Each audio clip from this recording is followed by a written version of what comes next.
I'm Dingo Cannon, and welcome to Standing Ground. Now, in this episode, I had to get on here and I had to make this fast because what just happened, I think, is very important and quite a conspiracy as well, if you will. So it happened just a couple of days ago, 2019, at the Sundance Film Festival in Utah. And maybe one of the most controversial documentary movies, maybe definitely of the century, Leaving Neverland. The alleged movie about Michael Jackson's molestation, sexual abuse charge on two men is what the movie's focusing on, Wade Robinson and Jimmy Safechuck. Now, right now I just want to focus on Robson. Age of 7. I'm going to just take you back here and I'm going to set the grounds how I think Wade Robinson is full of BS and that this is just a money grab for a lot of things that he failed in life to do after Michael Jackson passed away. And I think he holds a lot of anger deep down inside. I mean, one being that Circus du Soleil Michael Jackson show. He wanted to direct that and he wanted to choreograph that and he believed he was entitled to that, and Circus du Soleil turned him down and they gave it to another dancer. And I think that, with many reasons, was of course he was very bitter towards Michael, or maybe Michael's family, that didn't really help him secure that job. And he had 2 mental breakdowns after that period, and I think from then is when I think his life fell to pieces. For until then, until 2013, he was really close to Michael Jackson, and he grew up with Michael from the age of 7.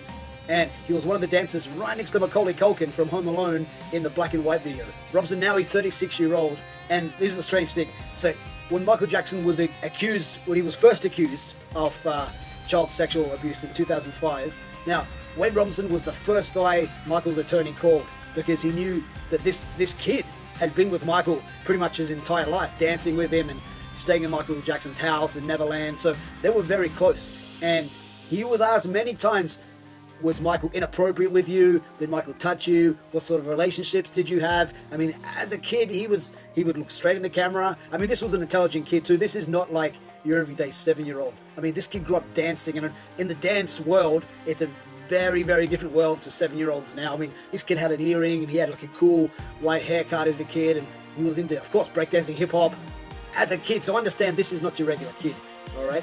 So he grew up with Michael and was a key witness for Michael and testified in the court of law under oath that Michael never touched him, that he was basically a father figure to Michael, and that he was the reason why he wants to dance, he was the reason why he wants to create, and that Michael guided him and helped him with his own career, getting him jobs, working with Michael. So all these years, he was saying, Michael never touched me. Michael was the best guy, the most stand-up guy ever. We just had a wonderful relationship. I learned so much from him as an artist and as a kind human being. He's a good guy. He's a good guy? Yeah. Show me where he touched you. No nonsense, no shenanigans, but he's a weird... Why was it important for you to stick up for him? Because he's always been a friend to me. That's what you do for friends, you tell the truth. Yeah, you know, there's been different times where it'll just be me and Michael. Then there'll be other times where he has other friends over too. This is what Brett said, it's just a slumber party. You just have a lot of fun. And you know, I've slept in the same bed as Michael. It's just you watch cartoons, you fall asleep. You know, it's just a friendship. And I know he would never do anything to hurt my brother. He's the nicest guy you've ever met. I've been there when these kids have been in Michael's room. I've been there with them. It's just party time. They watch videos, they eat junk food, they play video games. They play so hard, they fall asleep. They're exhausted, they fall asleep. Yeah, there's nothing more to it than that. From your standpoint, does it seem unusual for a 34-year-old man to have kids sleeping over? Not when you know Michael's background. Under normal circumstances, possibly yes. But Michael, everybody knows he didn't have a childhood. And then boom, something happened. Like I said, he had his nervous breakdown. 2013, he filed a lawsuit against the Jackson estate, and it was thrown out of court. It was lost. They just threw it out. There was no substantial evidence at all that Michael Jackson, touched him at all.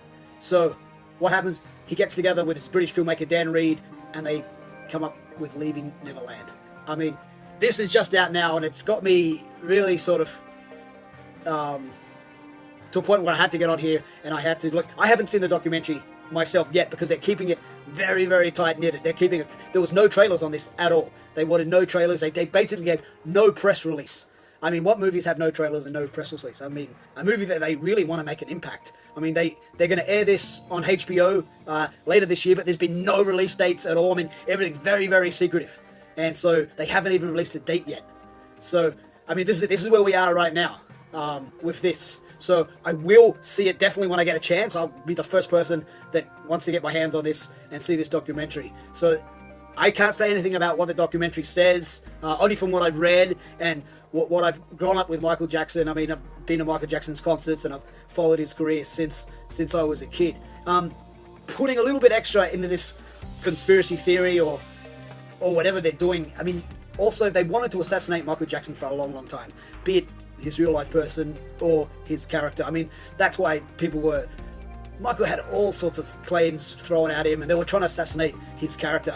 Definitely want to do that. Why? Because one reason Michael got out of Sony, basically he owned like half of Sony. I mean, and he outed people. There's been speeches where Michael just freestyled and he talked about Tommy Battola, who owned Sony. He was married to Mariah Carey, and this guy, basically Mariah Carey called him the devil, and that Michael looked after Mariah Carey. I mean, and he really tricked Sony, and he had outsmarted Sony, basically. He outsmarted Sony to get out of that bad deal. I mean, what went on behind closed doors with Sony, I mean, gee, would never know. I mean, but Michael wasn't happy and he named names and basically Sony were pissed.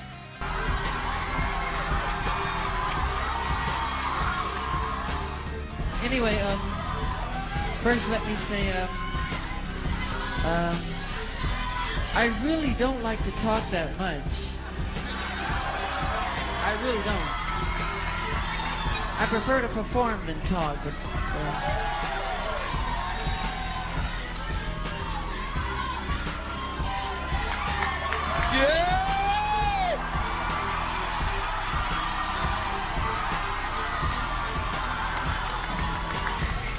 you know, let me just say this. The tradition of great performers from, and I really want you to hear what I have to say. The tradition of great performers from Sammy Davis Jr. to James Brown to Jackie Wilson to Fred Astaire, Gene Kelly. The story is usually the same though, you know, these guys work really hard at their craft, but the story ends the same. They usually are broken, torn, and usually just sad, and the story is very sad in the end, because the companies take advantage of them. They really do. And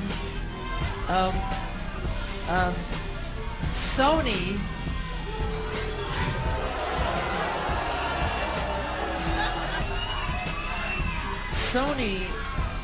being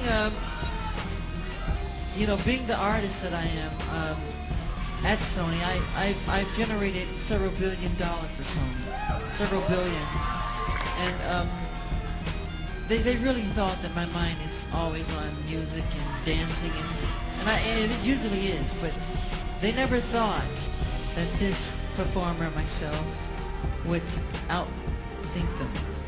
Yeah! We can't let them get away with what they're trying to do, because now I'm a free agent. I just owe Sony one more album. It's just a box set, really. It's with 2 new songs, which I've written ages ago. Because every album that I record, I write, like, literally, I'm telling you the truth, I write at least 120 songs every album I do. So I can do the box set and just give them any 2 songs. So I'm leaving Sony a free agent, owning half of Sony. So I own half of Sony's publishing, and I'm leaving them, and they're very angry at me because of it. But I just did good business, you know. So the way they get revenge is to try and destroy my album.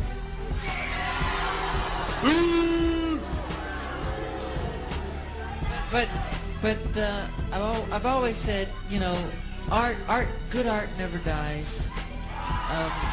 And Tommy Mottola is a devil. Respect!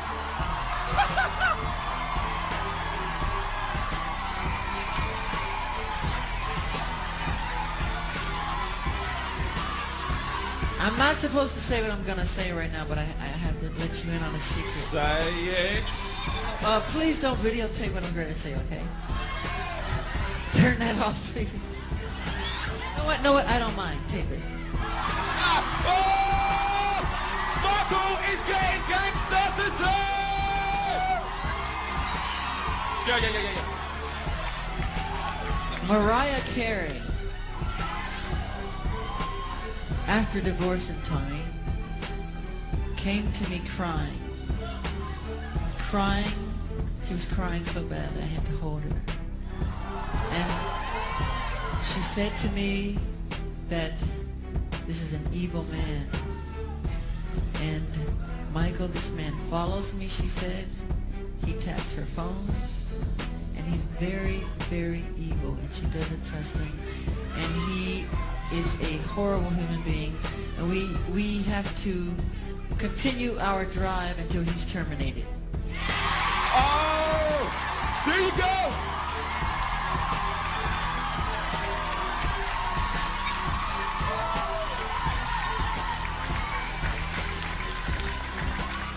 We can't allow him to do this to great artistry. We just can't. But still, I promise you, the best is yet to come. So, and you understand, music industry is full of, well, it's a dangerous place to be, right?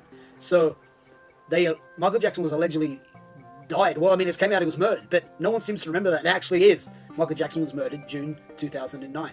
Just right at the time he was meant to do the This Is It concerts in the London O2 Arena.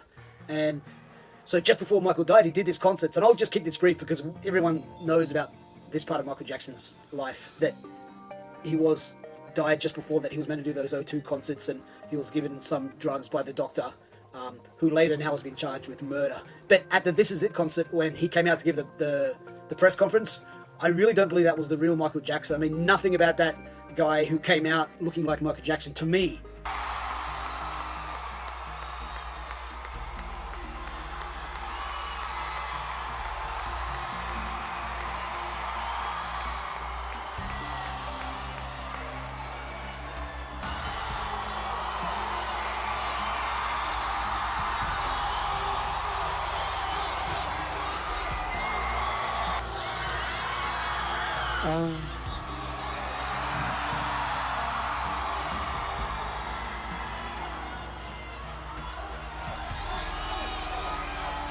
Thank you all.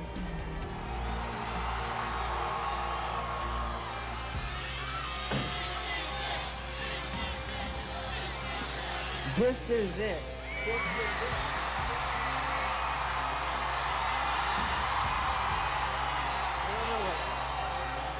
But I just want to say that these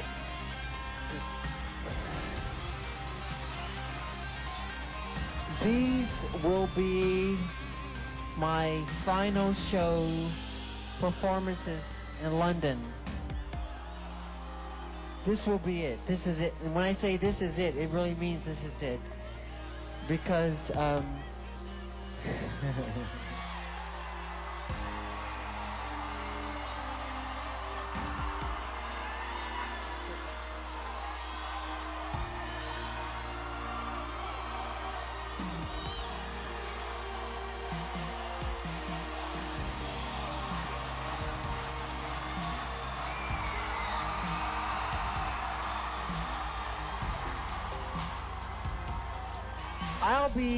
I'll be performing the songs my fans want to hear.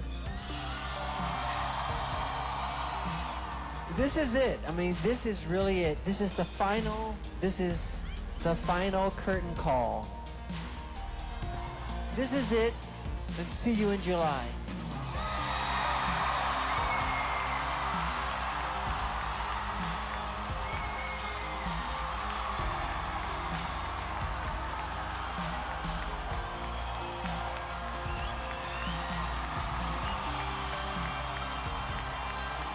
was Michael Jackson. I mean, he looked different, he talked different, he walked different. I mean, you can check it out. There's people that analyze Michael from there to his other concerts and his other press conferences, and definitely doesn't look like the Michael that we knew or we grew up with. So I mean, that's a little bit iffy too. Then, to top that off, the day of Michael Jackson's death on the Larry King Show, a man by the name of Dave came on. And Dave, if you don't know the story about him, when he was a young kid, that his father burned him in an attempt to murder him, and his entire face got burnt off, his entire body, basically 90% of his body was burnt. And Michael Jackson befriended him as a kid and took him in and really sort of gave him a father figure that he didn't have before, because his father tried to kill him. So Michael sort of kept in contact with him and sort of helped him out through his life. And the day that Michael died, they were live on Larry King watching the funeral car go into the funeral, and Dave was on there, but it didn't look like Dave at all. It wasn't the Dave I've seen being interviewed on various shows. It looked like Michael Jackson. It looked like this guy was in a disguise. I mean, I've looked at many videos, and it just didn't look like Dave. And the way he talked was different, and the way he acted, and he was talking about Michael.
Michael Jackson is another person totally with the mask.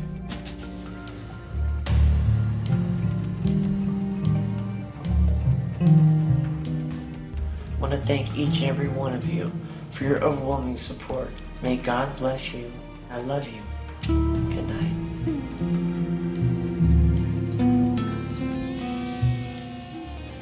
Thank you very much for all of your support, and may God bless you all. I love you. Goodbye. As if it was Michael talking about himself, and he wanted to make sure that basically the last word on the day of his funeral was from Michael himself. And we're going to put it on here, and you can see for yourself. Is Dave Michael Jackson on the day of his death? Is Michael Jackson alive? And is Wayne Robson for real? Or is he just after money grab? Let's check it out. Have a look for yourself. We're going to investigate Leaving Neverland a lot deeper here on Standing Ground. So there it is. I just had to get this out there just while it's still here now, and it's something close to my heart. But hey, I'll be subjective, and let's check it out. Leaving Neverland, coming soon to HBO. And remember, the future is an idea. Imagine it. Yeah.